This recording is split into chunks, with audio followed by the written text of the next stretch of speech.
Welcome to the Slop Temple. We pray this video helps. In this video, I will explain how to delete a Kwikset lock code. Managing your smart lock's access codes is crucial for maintaining your home's security. Whether you need to remove an old code or simply want to update your access list, this guide will walk you through the straightforward process. We'll ensure you feel confident in controlling who has access to your property, making your Kwikset lock even more secure and convenient for everyone. Before we begin deleting codes, it's important to make sure your Kwikset lock has adequate battery power. A low battery could interrupt the programming process. To start, locate the program button on your lock's interior assembly. Once you've found it, press and release this button one time.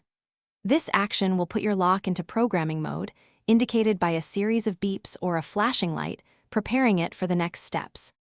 Now that your lock is in programming mode, deleting a specific user code is quite simple.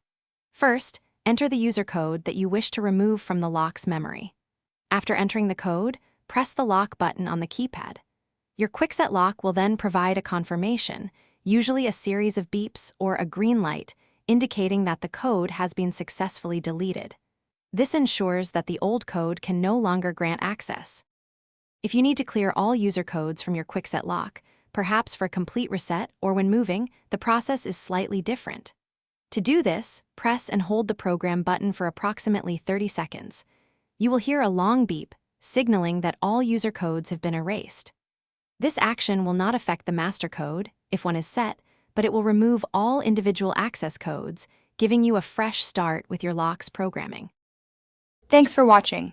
Consider subscribing if we helped you.